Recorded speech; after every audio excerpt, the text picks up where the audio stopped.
the number one thing you need to do is just talk to customers, man. I talked to like 70 some odd people before I even like wrote down my first idea for operator. Like by the time I was ready to write it down, I didn't even need to write it down. I just knew what it was. And then we've very much iterated a lot since then, because if you ask people what they want, according to Henry Ford, they'll ask for a faster horse. They don't know that they want a car. So if you get to faster horse, your job is to think of what is car. I'm excited to say that I have Mark here, Mark Kosoglow.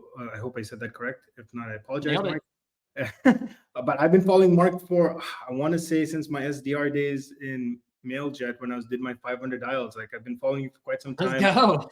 Yeah, been since Outreach.io was like still new and all that. So really looking forward to having him today.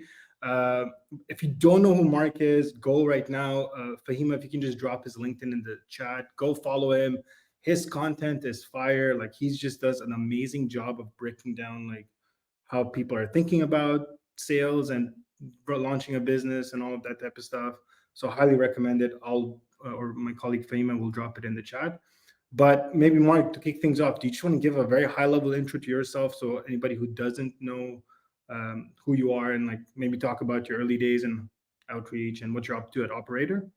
Sure. Yeah. So thanks for having me, Ayan. So listen, here's pretty simple. I'm a career salesperson. I'm a sales professional. I've started selling professionally back when I was 16 years old, and I got a job at a shoe store in a mall.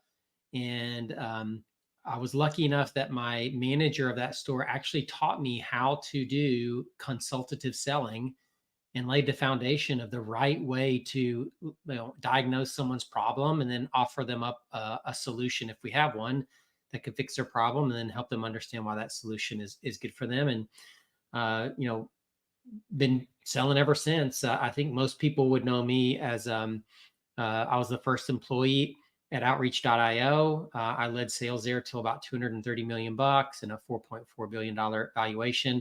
I went to Catalyst as CRO and helped them grow from about 5.5 to 10.5 million in ARR in about 14 months, when they'd taken 5 years to get to 5.5. And then I'm currently the CEO and co-founder of a company called Operator that's trying to help people break through the noise of outbound communication and make sure that they are only reaching out to companies where they can prove with data that the company has a problem that you can solve and provide value for. Awesome. Thanks so much. We'll talk about Operator because I do want to get into that towards the end, but like, let's start at the genesis. Guys, like, again, I can encourage you, go check out Mark's LinkedIn. He's got a really interesting story and how he started, like you said, in shoe sales, going to outreach. Maybe let's kind of start a little bit there. Mark, you had a very unconventional way of getting into outreach and then just B2B SaaS in general. What was going through your head at that time? Why SaaS? Yeah. Like, were you not happy at the mall? Like, how did you make that transition? Let's start there. Yeah, and I'll try to talk from a founder's perspective, since it seems like that's mostly what your audience is Yeah, geared perfect. for, and like what happened to me might be replicatable or relevant to you. Listen, I had become the youngest sales director at a publicly traded billion-dollar revenue company that sold stuff to schools. I'd always been in education sales for the early part of my career, and it education sales is very hard, but it also is very boring. And what I mean by that is you can only sell during certain windows because kids are off in the summer, and then there's testing periods, and the kids are off during the holiday season in the middle of the year, and so there's only so much that you can do. And I probably was working maybe 20 hours a week because I'd really automated my team and how we were doing, and we were always a very high performing team. But I was writing a sales blog in my spare time. This is back in 2013, and I met a guy named Izzy Gertzowitz who's a guy in New York City. Helped him out, and then he connected me to Manny Medina. Manny is the CEO of Outreach, and I started doing coaching with Manny on his sales calls, his approach, how he did stuff, and we became friends. And after a little while, I said, "Why am I not selling Outreach?" And he's like, "Well, we can't afford you." And I said, "Well, I'll do 100% commission." And so my first 6 months at Outreach were on 100% commission. I sold over $1 million in the first 6 months. That allowed us to raise around a seed round. We raised, I think, $2.7 million. And Manny asked me to build out the sales team. And then I just led sales until about 2 years ago for almost 8 years at Outreach. So yeah, very unconventional way. I live in the middle of nowhere, central Pennsylvania. I lived in a town of 5,000 people. There was, nothing, a good job in that area is low, very, very low, 6 figures. Anything around 6 figures is considered a really, really good job. And I had one of those jobs, but it just still wasn't getting me where I wanted to get to. And I'd always listened to podcasts about startups and how they worked. And I was just very fortunate that an opportunity came along. And when it did, I grabbed on really hard and I worked my ass off and made sure that I made it work. But from a founder perspective, if you're thinking about this kind of stuff, really like the lesson in it is there are really good, smart, hardworking people everywhere. If you think that you need to look at like where somebody's worked and maybe it looks a little regional or it doesn't look tech enough or whatever, then you probably are going to have a very tough time finding the right people that you need. But if you kind of open up your mind a little bit and look for traits. And I hire for traits. I train for skills. If you hire the right traits, then the person will usually find their way to success. If you hire for skills, then maybe or maybe not those skills map to what you need. Awesome. Thank you so much for that, that rundown of kind of the career and how you ended up at Outreach and all that. So I guess maybe just to build on that, like we have a lot of early stage founders here. Some are B2B, some are B2C, but like, if we can keep it fairly generic, like what are some of the kind of misconceptions that now you're wearing your founder hat, before you were wearing your head of sales hat, but like what are some misconceptions at early stage, within the early stage, would you say is there for sales and go to market? I can like maybe kick us off and saying like, I speak to founders all the time and they're like, yeah, I just need to raise 2 million bucks. I'm going to spend 500K on ads. I'm a millionaire, buddy. Like I got it. I'll just put them all to my ClickFunnels, Russell Brunson, let's go. And like, you and I both know that's not the reality. It's about doing your dials, ops convert into deals, and deals convert into ones. And like, there's a process to this. So I think for me, it was like going through that motion and like realizing, oh my God, like I actually don't know a lot about this stuff and I have to learn more about it. But I'm curious to see like, or to hear, when you did it with Outreach, you had probably one perspective, and now you're doing it with Operator, you might have another perspective, and the landscape has changed. But yeah, like what are some of these misconceptions you've come across and that you could share with some of our audience? Yeah, I think that the stage you're in really dictates the type of person that you need and what your needs of your company are. So if I take it like back to let's call it sub $5 million, you're still probably searching somewhat for product market fit. Your founders are probably still very involved. If you're a founder, you're still very involved in the selling of things, and that's all fine and good. But ultimately, the misconception that I see most often is that we need to come in and hire a leader, or they come in and say we just need to hire a rep. And really, you could hire a leader or hire a rep, but it doesn't matter what you think you need. What you actually need is a doer, and a doer is somebody that just does shit. They don't sit around asking for help. They figure it out. Like I'd never used Salesforce before I started at Outreach. Over 10 years ago. I watched hours and hours of YouTube videos and I set up our own Salesforce instance. And when I left 8 years later for a $230 million company, I would still say 20 or 30% of the stuff that we did was stuff that I created in Salesforce way back in the day. Maybe not that much, 10 to 20% maybe. And so that's the thing is like, don't convince yourself of what you need. Do I need a leader to build things out and to create processes? Do I need a rep that can like take what I'm doing and then do it? And then we can hire a leader after that. You just need a doer, like somebody that doesn't make excuses. Somebody like, here was my schedule for the first year at Outreach. I'd wake up at about 6 a.m. I had like a pretty good morning routine where I do some meditation and reading and stuff like that. My first meetings were between 7 and 7:30 in the morning. And I would have back-to-back demos from 7 to 7:30 in the morning, till 4:30 or 5 o'clock at night.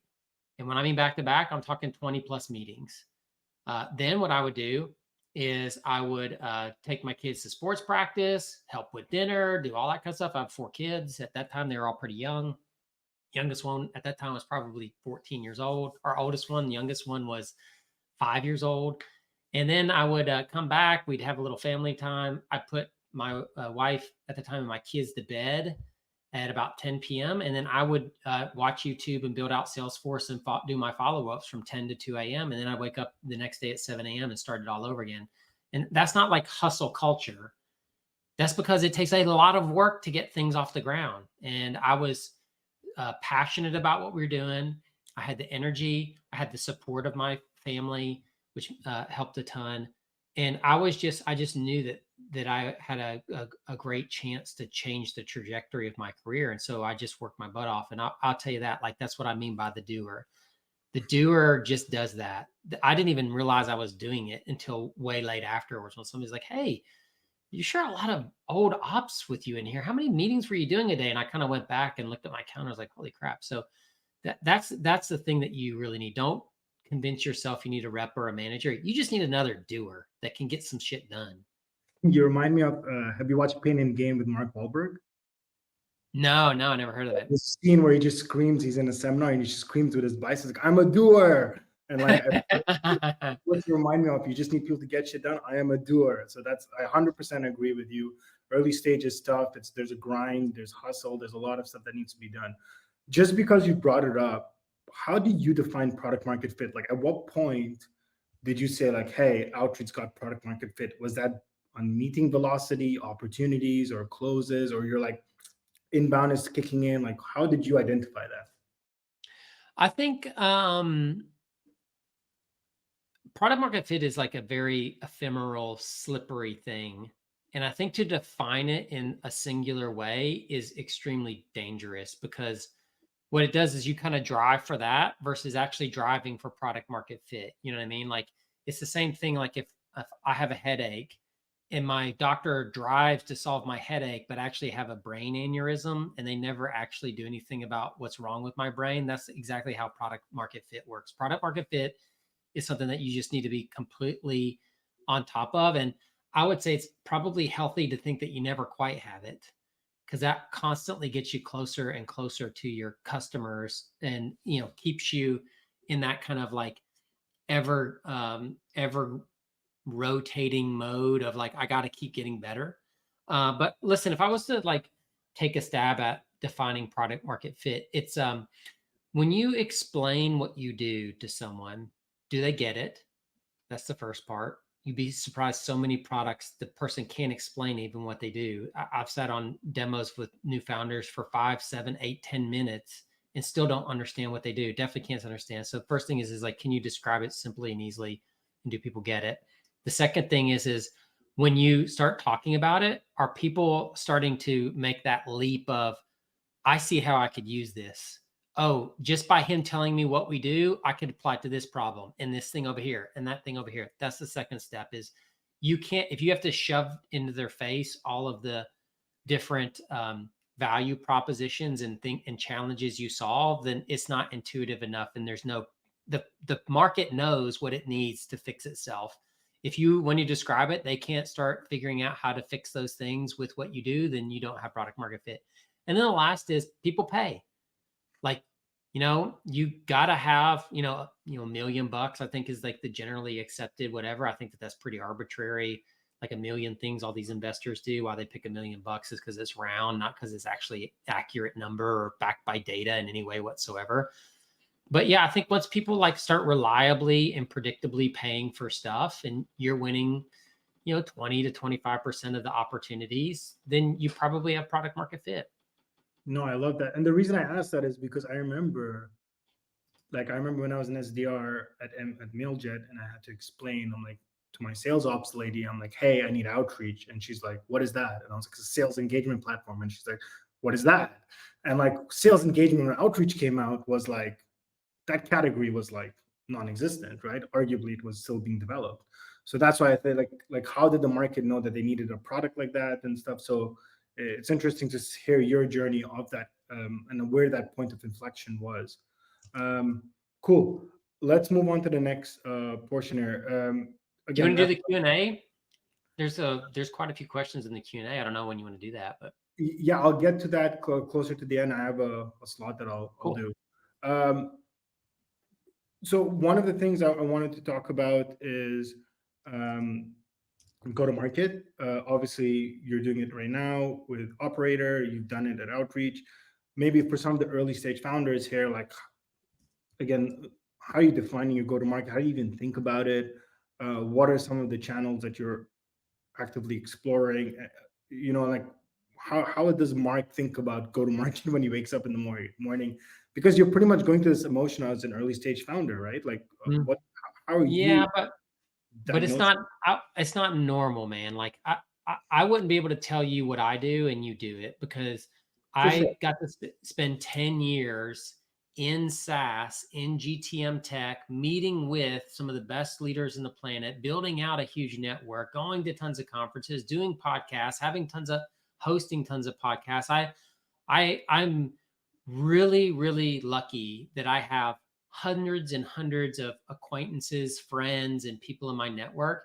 So, just to give you an example, like when I launched the fact that we'd raised money and we're going to start a company called Operator, I sent out a few emails and a few texts, and I had over 100 people post for me on that day that I was launching a company, that they were excited about what we were doing and why we were doing it and all that kind of stuff. And that generated a wait list of over 2,000 people to get started with. So the way that I think about GTM right now for me is I feel like I get about 7 million views a year on my content on LinkedIn.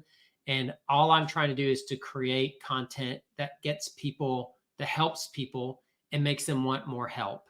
And then when they request or I ask if they need more help, and they need help in an area that Operator serves, then that makes a very natural progression for me to move them into my pipeline as an opportunity or whatever. So what I'm trying to create with GTM right now is a much more of a put value out there and attract people into me. And that's actually some of the underpinnings of the product we've built at Operator too, is like I want people to be attracted into a conversation with me where they open up and we can talk about what's going on. And then I can truthfully tell them whether I can help them out or not. And No, that's really what I think about GTM right now. But I could tell you how I think about it if that wasn't in my situation too. yeah, for sure. Maybe the reason I say that is because, like, obviously I follow the outbound space quite a bit, and we have all this thing called outbound and how people are doing the stuff you're doing with content and pushing it, being, let's say, founder led or personal brand led or whichever. So I think it sounds like you're going that approach. But back in the day at Outreach, how were you thinking of GTM at that point? Yeah. So again, GTM 10 years ago is very different. Nobody had outreach. Very few people were doing mail merges. Manny was the CEO, co-founder. He was my SDR. He would send me 1,000 leads a week. I'd throw them into outreach with automated emails, and I'd wake up with 100 meetings every single week. Like, it was insane. It was too many meetings for me to even run. So that doesn't work anymore with the current noise. If I was a founder today, what I would do is I would use what is the technique that got my AEs, my sales reps, the best self-sourced pipeline. And so, you can get pipeline from marketing. AE has really no control of that. You can get a pipeline over SDRs from SDRs, that you have some control, but not much.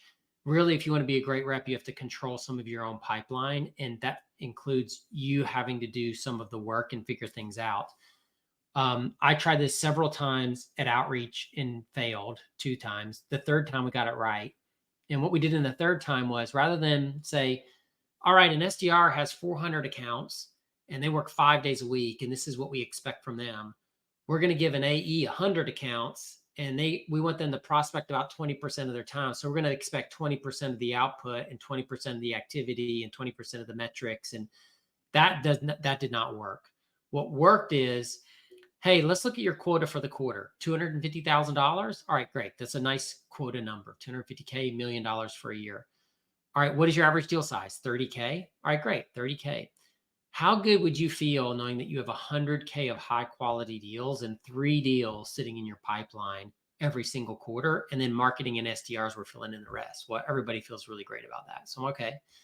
So what we did is we started to say, listen, here's 10 accounts. That's all you get this quarter, 10. And we're going to research why. We're going to figure out what makes us excited about them being a customer other than they're just a big deal or a nice logo. Like, what is the reason why we're reaching out? What is our approach? What's going on? And we would do a bunch of work around that. And then we would create a really strong account plan to break into that account. And when we did that, every rep on my team just about would break into 2, 3, 4, sometimes 5 or 6 accounts. And if I was a founder, what I would do is I'd be like, who are the 10 accounts this month or this week or whatever, it depends on how much revenue you need to generate, but like, who are they? And then I'm going to create a really specific plan, and I'm going to convert at least 20 to 40% of those accounts rather rather than what most people are doing right now, which is this kind of spray and pray, spray and clay. I'm most founders are technical. They can figure out how to do technical automation, but it's toxic automation, and it's not automation that a single one of those founders would want to be on the receiving end of. Yet they queue it up and start throwing out thousands of emails a week and doing things to others that they wouldn't want done to themselves. We know what happens. Like we've had 2,000 years of different religions teaching us what happens when we sow bad seeds. We reap a bad harvest, right? When karma is a real bitch in sales too. If you're going to spam 2,000 people a week, you and your co-founder, it's not going to work because karma's a bitch and it's going to get you.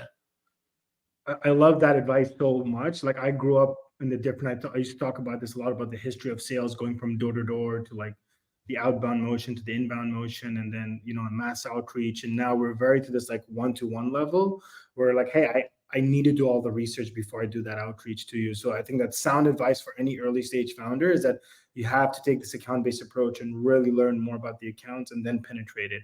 So I think that's amazing.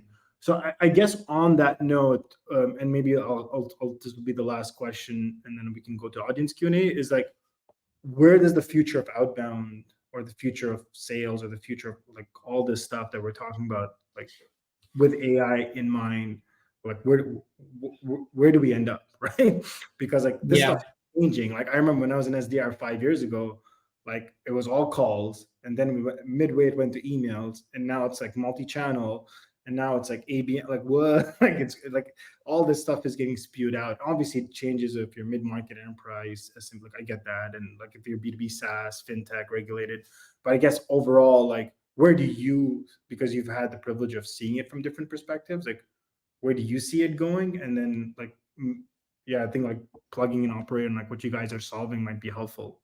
Yeah, I see 3 paths. Path one is people that are completely resistant to AI in the future, and they continue to try to do the stuff that they do now with people. And listen, I think that if you have a good process and stuff, that's doable. I think that there's the other end of that spectrum where you're like, I'm going to get rid of people, I'm going to automate everything, and you're going to use AI instead of people, or instead of you're going to replace a certain percentage of people with AI. I think that that is super dangerous. And I think what I'm seeing from that is these AI SDR companies are raising money, and they're raising money though on smoke and mirrors, and they don't have referenceable customers. They're pretty good in the beginning when they're going after low hanging fruit. Once it gets hard, they completely fall apart and don't deliver anything. And the more that you remove the human, the more transactional the sales become. The more transactional the sales become, the smaller it's going to be, the more competitive pressure you're going to have, the harder it is going to be to differentiate. And so you have to really be careful of moving over into that like toxic levels of automation world. But there are a lot of companies. I mean, I see people on LinkedIn all the time bragging about how they send 1 million emails a week. Listen, I don't want to get 1 million emails a week. I'm glad that you can figure out how to send 1 million emails a week without getting shut down, because you're skirting around the rules that we all want in place to protect us from spam, but you figured out a little shortcut around it. Listen, you're really smart. That's cool. Doesn't mean it's the right thing to do, right? And then I think that there's the middle where there is some stuff that AI is extremely good at, and we need to help AI do that to empower the human to do the things that the human does really well. And that's a bit cliche, quite honestly. Like, wouldn't say that's a mind breaking thing, but I think that we are getting to a point in GTM where if you reach out to a company hoping that they have a problem, you are a problem. You are that's called spam. If you reach out hoping, you are spamming, you're fishing for a problem, right? And people don't want to hear about that's what you're doing. If you instead, there's so much data. It's so now not all of it is accessible, but you can get it. We at Operator we have it. We bought a ton of data. You can have AI run, and you can only reach out to companies that actually you can prove have indications of a problem and are suffering from that problem. And that's, not the pitch, but that's the value prop of Operator. Is like we can take a list of companies, and we can find the companies that data shows that they have a problem that you solve and that they're suffering from it. And then we create really compelling, unique messaging for an audience of one. The email can go to anybody and it makes sense, but it's only relevant to the one person that we send it to, or the phone call or LinkedIn DM, whatever we're creating. And that's where I see things going is like, let's stop. We used to say activity was important because you have to churn through so many no's and I don't knows and I don't have a not right nows to get through it. And that's because it was impossible or very difficult to figure out, does a company have a problem before you call in and before you target it with your outbound. But I think that we can reverse that now and 100% know for sure that the company has the problem before we reach out. And then that takes care of the messaging, right? If you know what Yeah, the problem is, make messaging easier. you can reverse engineer it. Dude, that was awesome. I appreciate it so much. We're going to jump into audience Q&A, and then we'll do that for about 10, 15 minutes, and then we'll start to wrap up. So folks, if you head over to the Q&A button, I'll start to screen those. But we have this great question from Steve who put it in the other chat. But Mark, he's asking, what are the traits you look for when you're hiring for an impactful candidate? Yeah, great question. I have three basic buckets. One is effort. I want to know that if you have to make 100 calls a day and it's 5 p.m. and you're on call 95, do you stay the extra 10 minutes to make the extra 5 dials, or do you not? That's where real real outcomes lie, is in the doing and the effort. The second thing I look for is curiosity. There's two types of curiosity, internal and external. Internal is, why is my product the best? Why do we do this process the right way? Why do I respond to this objection that way? And then external is like, why does that company have the problem? What have they done to fix it in the past? And so and then the last trait is making a connection. Is do you have the business acumen to connect what you know about your company because of internal curiosity, what you figured out about the other company because of external curiosity, and can you make a connection that shows them that they have a need and that they should be motivated on that need, or motivated to move forward on that need. Despite that, in addition to those, I would think like the biggest thing to me is coachability. Like, I need to know that you're coachable. If you're coachable, you work hard, you're curious, and you have enough business acumen to make connections, I can make you into an unbelievably good seller. So that's the stuff I look for. But there's other stuff depending. Like at Outreach, we needed passion. Like we needed people to have like this John the Baptist, I'm talking about something that's never existed in the world, and I need to baptize you because you believe in it so much. So we had to work on like passion. The other thing we had was, or the ability to transfer passion, right? I can not only be excited, but I can get you excited about it. So that was an example of like something that was specific to a company. But I can't tell you how important it is to narrow down and figure out exactly what are the 5 traits that you need in a seller, and then look for those, and then take the time to actually figure out how to look for those. So like for me, hard work is a trait. I can tell if somebody works hard within 5 minutes because I have sat down and thoughtfully figured out what questions do I need to ask to do that. The other one is coachability. I can figure out if somebody's coachable with 100% certainty in less than 10 minutes. And but that's because I thoughtfully sat down and figured it out how to do it. And so and then what you don't want to get confused with if you're an early stage founder is skills. Traits and skills are very different. Traits are the innate personality traits of who you are. Are you naturally curious or not? If you are not, nobody can train you to be curious. You either are curious or you're not. Now you can change yourself and become curious, but nobody can change your traits. Only you can. The others are skills. Skills are like, can I negotiate? I can teach anybody to negotiate. Can I do a cold call? I can teach anybody to do a cold call. That's just a skill. But if they don't have that trait of coachability and effort, they never can learn the skill. So see, that's why the traits are important. You hire for traits, you train for skills. And if you get your traits right, you will hire really, really good people. No, I love it. We preach that quite a bit at FI as well. With we have some of the product called Entrepreneur DNA test, and it's all about the traits, and then go upwards from there. I'm going to show this question from Thad. He or she was asking, were the signals that convinced you to go 100% commission for 6 months? At what product stage was Outreach at that time that helped you make that decision to make it easy for them to give you the green light?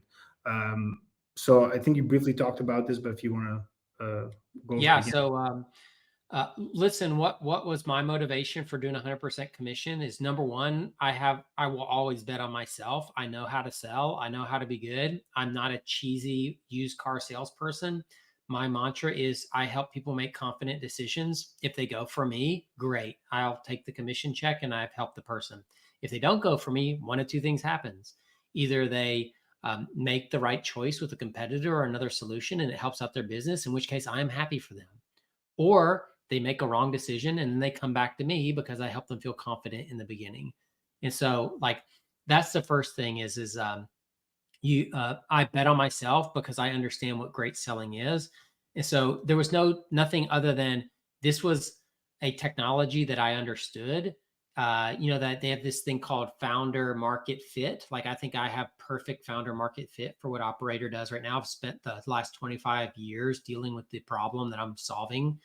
I wasn't the founder at Outreach, but I definitely had extremely good fit for what I was doing. And so that's kind of what I was looking for. And then the product had just become sellable. Like I met Manny in August, I want to say, and he demoed to me kind of out of mocks. He didn't even have like a real product yet. When I joined, or maybe that was in May. In August, when I joined and started selling, we had just started doing it, and all you could do was automated emails with a sequence. That was it. It was super, super basic. So, but I knew where it was going, and because I was so entrenched in the problem, like I saw what was going to happen, and lucky for me, I jumped on the train. But I would say that what convinced me to go 100% commission was me, my own confidence in my own skills, and my understanding of exactly the solution I was selling and the problem, and seeing such a good fit there. But the product was just brand new. We didn't even have a paying customer when I started.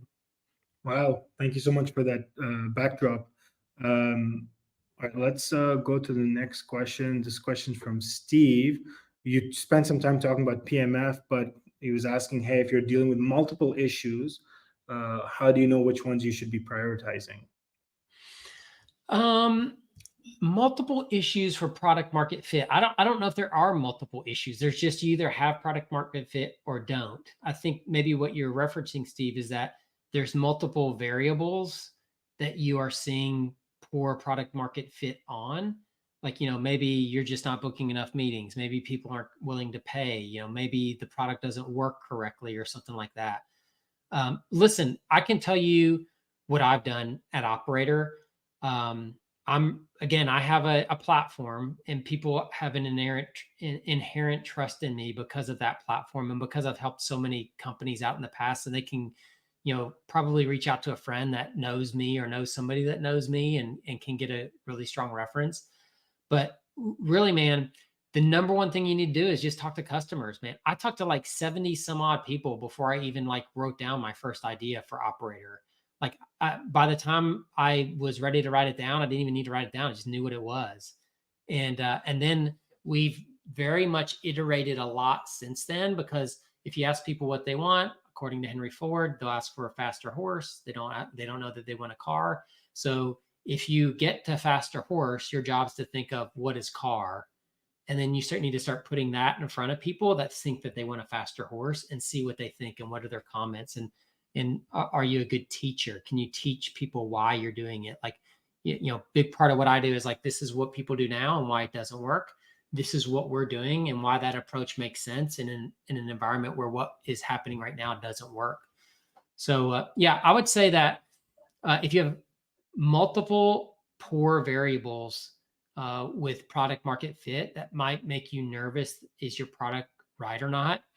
I would tell you schedule 4 to 5 conversations a day for 2 to 3 weeks in a row and work your ass off. People will meet with young founders and even older founders. I'm an old guy, I'm almost 50, but people will meet with founders that and give that kind of early product feedback. People really like that. It's an ego boost. It makes them feel like a subject matter expert and that they're part of something. And so that's what I would tell you is if you have multiple variables, you need to start to have a lot more conversations with customers. Yeah, I like your advice of just narrowing it down, go speak more to prospects and customers and just bring it further closer And to home. it's a little bit more known now, but we have, as humans, we have biases. I think the last time I looked, there was like 48 different biases that a human operates inside of. Some of those keep us safe, but most of them lead to bad incestual type of thinking that doesn't allow us to break out. And honestly, like the probably the biggest bias of them all that sucks the worst is confirmation bias. And that is where most founders live, is they're just trying to confirm what they already believe. They're not actually trying to figure out, does what they believe, is it true or not? And so you, in those customer conversations, you cannot exhibit confirmation bias. You can't push people to a situation. You have to see where they lead the conversation. If you have enough conversations that lead in the right direction, then you know that you're starting to build something that has product market fit. Here's the other thing that we did, Ayan, that I thought was really good at Operators. We basically fake everything in the beginning. We will build the least amount of stuff that we can that has the most manual effort. I mean, it used to take me like 3 or 4 hours to get ready for a sales meeting. And once we did all that, then we were able to review like what our results were. After 30 of those meetings, they were all the same. And I knew exactly what people liked and didn't like. So we went into the hole for a month and we built the stuff that we actually needed to build to do that, to go figure out what was the next thing that we needed to fake and get real feedback on, and now when I sell the product, it won't be fake anymore, but it is okay for it to be fake in the beginning and for you to show this is the results, get all of the feedback on the results and the outcomes that that will provide. And then now you know what to go build. And rather than building something, hoping it works and then having to deconstruct it or change parts of it, like we only build when we get a critical mass of customer feedback on our extremely manual, quote unquote, fakey stuff to make sure that people like it. And I don't mean like a Figma. I mean, like we actually gave people outputs of our system. It's just we had to do a whole bunch of work to get them because we hadn't built in the tool yet to be able to do it at scale or do it quickly. For sure, you're doing that one-to-one kind of demo environment. I really like that. That dovetails into the next question. How are we for time? We have 20 minutes. Shweta is asking, when you were starting out at Outreach, or even now when you're doing an operator, you kind of answered this a little bit, but like you don't have a paying customer, you're on the sales process, the product is coming fresh out the press. Like maybe walk us through, like, were you demoing with clickable prototypes? You just mentioned you're giving your customers output. Like how are you thinking about all of this, and how are you kind of executing it? Yeah, what I did at Operators, the first thing I did is I created a design partner group. I was lucky enough to be able to get about 35 people that agreed to be design partners. And that's who I started talking and having regular conversations with. And we would send out Figmas or whatever, right, to get feedback. I built out a process, though, that the testing process is also the initial sales pipeline. So as we would test something, not only would I move them to the next phase of testing, but I would also move them deeper into the sales cycle. And so now, I haven't done one single bit of outbound. I didn't even started going after my wait list people yet. And I have, about $1 million in revenue in my pipeline, all from testers and extremely early adopters that made it through a bunch of systems and checkpoints to kind of get to us along the way. Rather, because you just can't deal with everybody that clicks demo. I want a demo or wants time on your website in the beginning. Like that's just a lot of focus that's out there, especially when I'm already having between 4 and 8 meetings a day. So that's what I would say is like, you gotta, you have to create some design partners that you're constantly sending stuff out, talking to them, showing them what things up, show them our mock-ups. But the key is, if you do that, again, that confirmation bias will kill you if you don't. If you try to sell them in the design meetings versus just get feedback and see where their head goes, you'll never really understand what you're doing. That's like the biggest problem I see people make is you need to have a perspective. And I'm not saying that you need to have an opinion, but in this design phase, what you're looking to do is see, do people come to that opinion without your help?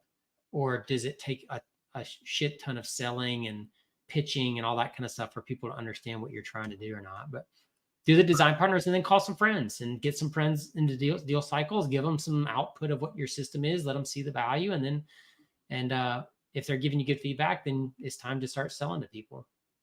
I really like that advice. One thing maybe we can dovetail into, because as you were talking, I was thinking about it, is doing a good discovery. Doing, like, I figured out the discovery portion of like from sales, but when I started touching product, I'm like, hey, product discovery is very similar to the sales discovery. Maybe the point in the journey is a bit earlier.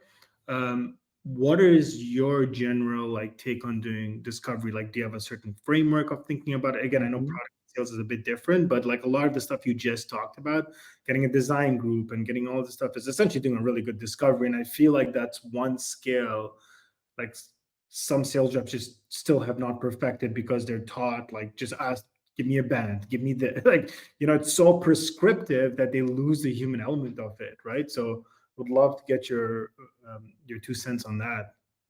Yeah. Listen, there's two types of discovery. There's informed discovery and organic discovery. Informed discovery is where you come into the call with a perspective, an observation, a hypothesis of what their problem is and how you can help. And then the conversation centers around that. Then there's organic discovery where you might say something like, what are your top 3 initiatives for the year? That can be effective too, but it usually is a little bit harder to get there than informed discovery. So that's the first thing that I like to do is to have somebody come in with informed discovery. So I have kind of like a 4-step process that I use for discovery. The first thing is, you need to make sure that you ask an open-ended, provocative question. And that means usually something that's data, something that's pre-prepared, something that you haven't, that's not like a simple, what are your top 3 business initiative type of things. So you ask that question. And then the second step is you do what I call dig the pain hole. And what digging the pain hole is that is you taking whatever they say and digging until you get to the understanding of it. The way that most people do discovery is kind of like finding a gold coin on a beach. They pick up the gold coin, they're so happy they got it, they run off to the casino and blow it.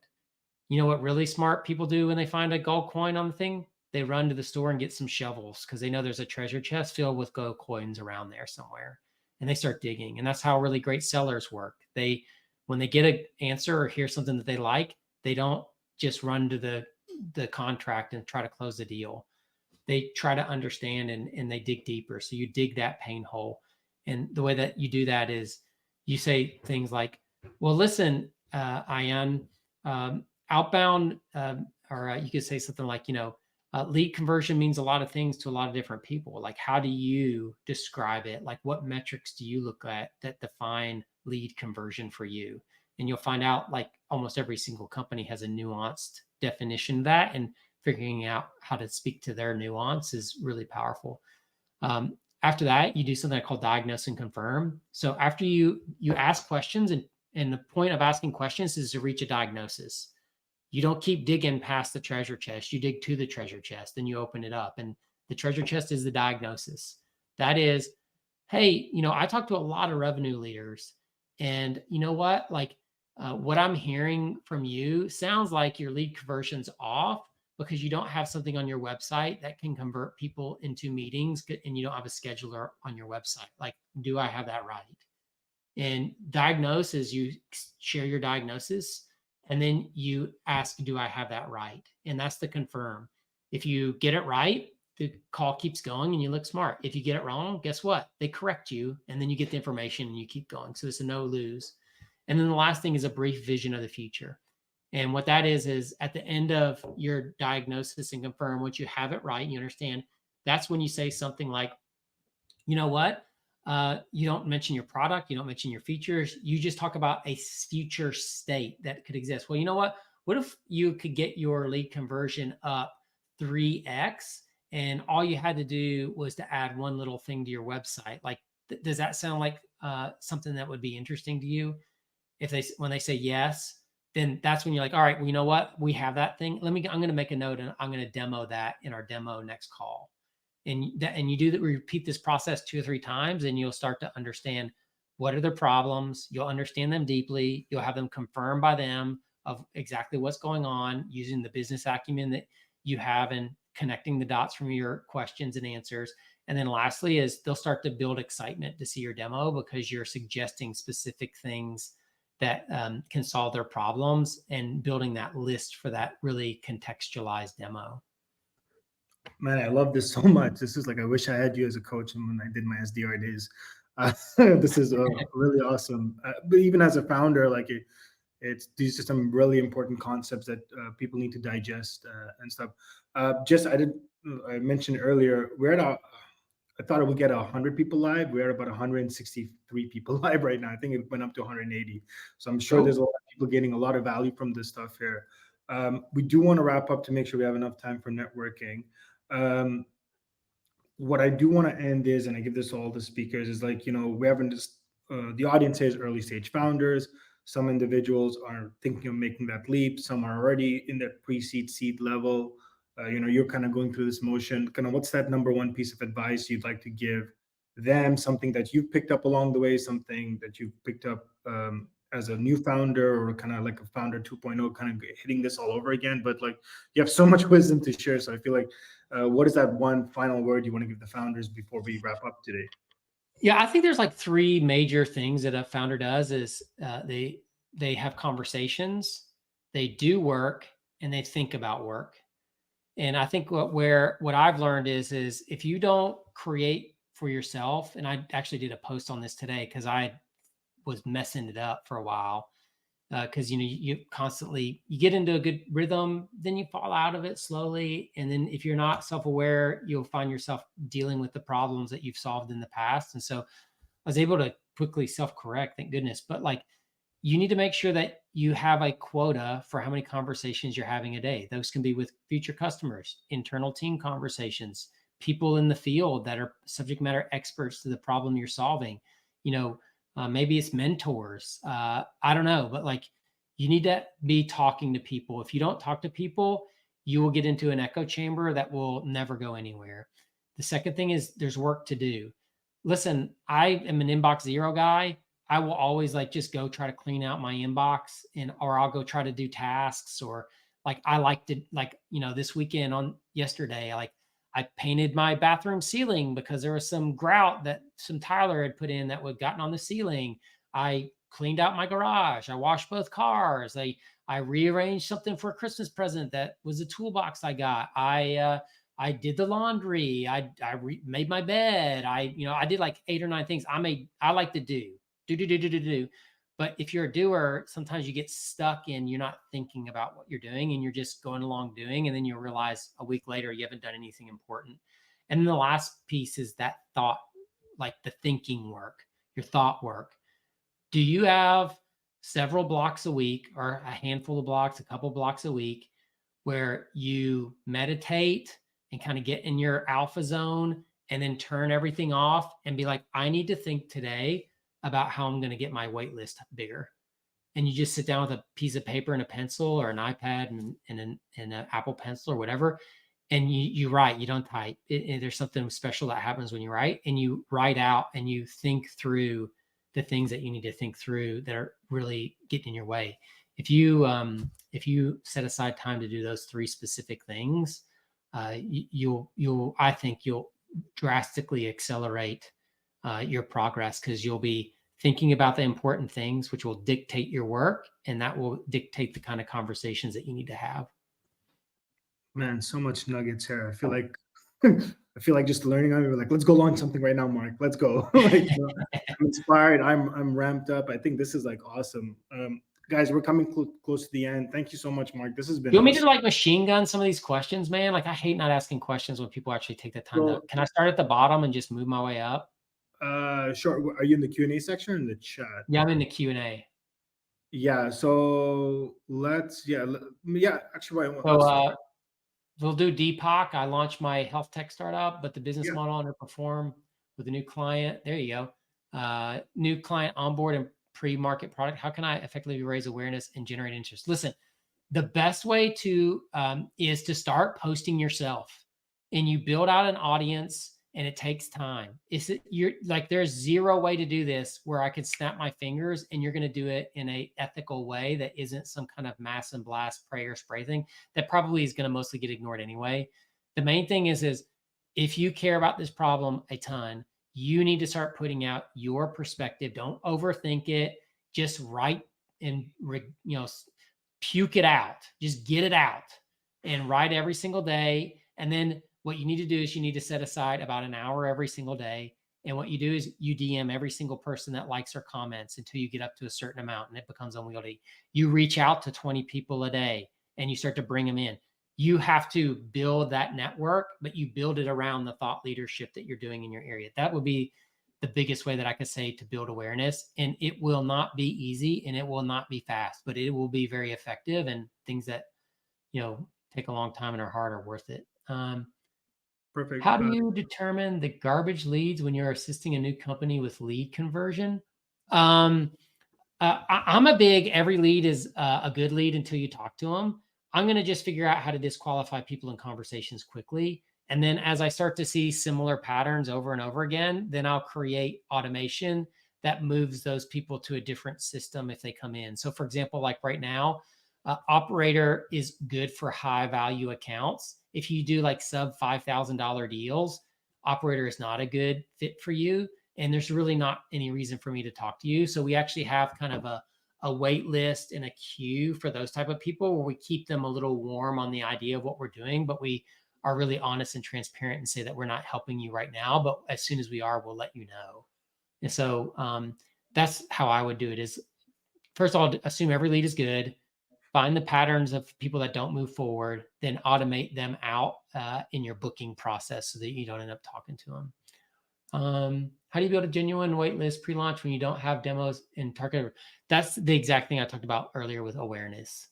You have to listen, I've been posting almost every day on LinkedIn for 4 years. It took me a long time to kind of get up to a decent number of followers and a decent number of views. And then, now if I don't have a post that gets 100 interactions, it's a bad post for me. When for most people, that would be the best post they've ever done. But I took my time, I invested in that channel. And I think that besides my job at Outreach, it's been the most influential thing on my career. And so, I can almost get to anybody right now. There's very few people that if I want a meeting with that I can't find somebody that I know who's my friend who can personally introduce me and make sure that that meeting happens. But you gotta start.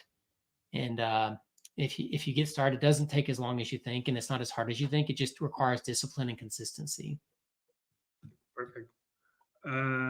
Yeah, I think maybe we'll do one more and then we can wrap up just because I want to be respectful of your time.